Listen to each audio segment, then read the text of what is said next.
I'm delighted that Commonwealth Publishing is publishing my book, Do Morals Matter? And I want to say hello and greetings to all my readers in Taiwan. Why did I write a book about presidents' ethics and foreign policy? It's not a particularly popular topic. Most people ignore ethical dimensions of foreign policy. And that's perhaps why I wanted to write it, that I wanted to show that when I looked at the 14 American presidents since 1945, if you took a cynical view that ethics didn't matter, you're going to get history wrong. So I show in several cases that the ethical views of the president were crucial to understanding how big decisions turned out. In that sense, when I say that politicians have to compromise between intuition and prudence and balance and ethics of conviction and ethics of responsibility, it requires certain traits and skills. The two that I place greatest attention to in the book are what I call emotional intelligence, the ability to master your own emotions so that they don't distort your judgments, and to use them in a positive way to reach out to others. The other skill is what I call contextual intelligence, the ability to size up a situation, to understand the distribution of power, the potential for successful outcomes, so that you can do things that come out well. A good example of this is the two Bush presidents in the United States. The father, George H.W. Bush, had very high contextual intelligence.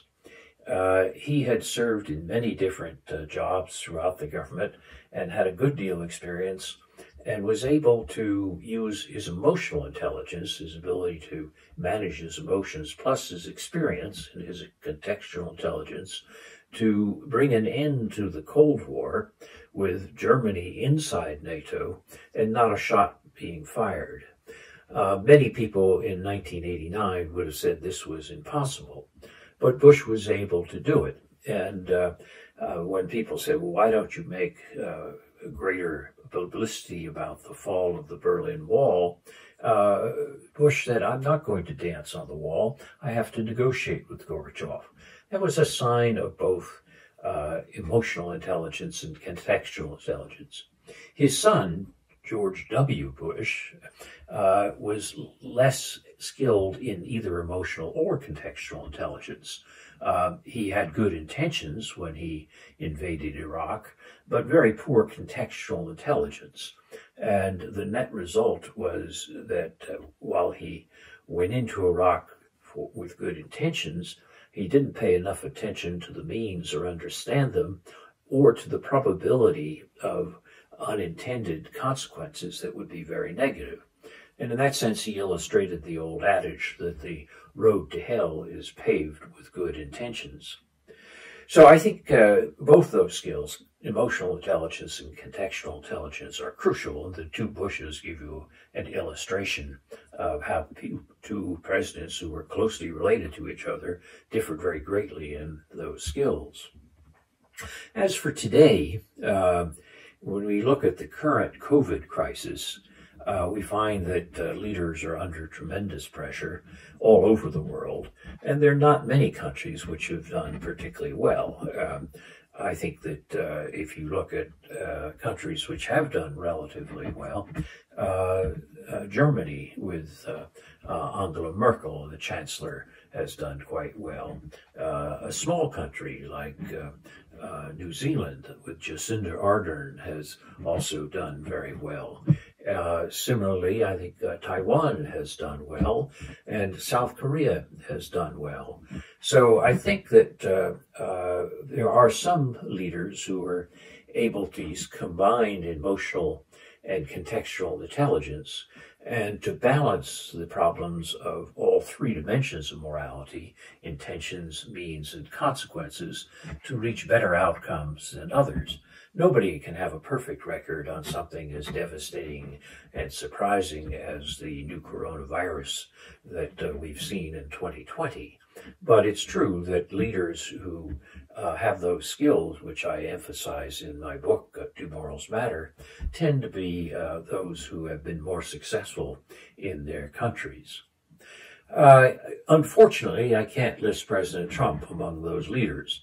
President Trump is not known for his emotional intelligence. He tends to be very self-centered, narcissistic almost, and everything is filtered through his own emotional needs and how it reflects on him. The net effect is that he doesn't like facts that don't fit. And he doesn't pay close attention to the scientific evidence. So he does, in the early stages of the crisis, he denied it. He told people it would go away, that it was not going to be much worse than the flu. As the evidence mounted, he delayed again, and that led to spread of the disease and serious numbers of deaths. And then when the issues came up about various remedies, he would jump on a new proposal, hydroxychloroquine, for example, regardless of what the doctor said, even though his own health officials said that it was dangerous in some cases to promote this particular medicine when the evidence was so unclear. So, by and large, President Trump has not been successful in handling the COVID-19 crisis. He's tried to shift blame rather than to admit mistakes or accept responsibility. And the net result of that is when you look at the public opinion polls, usually when there's a crisis, Americans tend to rally around the president in support. Trump benefited from that briefly. His support went up to about 60%, but it very rapidly declined back below 50% when people saw that he was not handling the COVID crisis very well. In terms of the moral choices of leaders and countries and how that affects the stability of the global situation, I think some people have said that they believe that the current coronavirus was going to lead to China surpassing the United States as the strongest country, and that this would be very destabilizing in world politics. I don't think either China or the United States has handled the corona crisis very well. So in that sense, both of them have been damaged by this. Both of them have lost a degree of their soft power, as well as both have been damaged in their economies, which hurts their hard power. But I don't think that the relative strength of the two countries has been much affected by the COVID crisis. Essentially, they've both been damaged, but I don't think that China is going to come out ahead of the U.S. At the end of it. So I believe the coronavirus and the choices that our leaders have made have been unfortunate, but I don't think they're going to lead to great global instability. At the end of my book, in the last chapter, I've argued that, yes, China has tried to promote its soft power, and it is doing this now. I mean, Xi Jinping has seen that China did a poor job at the beginning, and China has been trying to change the narrative of what happened with a very active propaganda campaign and an active diplomacy, and is trying to restore its soft power by doing this. But I don't think it's going to be very successful. China has a problem with soft power. Soft power is the ability to affect others through attraction rather than through coercion or payment. And China's problems with soft power is it's very hard to be attractive to other countries if, for example, you have territorial disputes with them. And China has territorial disputes with a great number of its neighbors. But even more important, a great deal of a country's soft power comes from its civil society. And in that sense, China has used repressive, detailed control by the Communist Party, which essentially means they can't unleash the full talents of their civil society. When they have a talented artist like Ai Weiwei, they essentially tie him down through tight party controls. In that sense, I think that you have a situation where China's soft power is limited as long as the Communist Party insists on the tight controls that it does and uses nationalism as a way to generate support. What will this mean for U.S.-China relationship?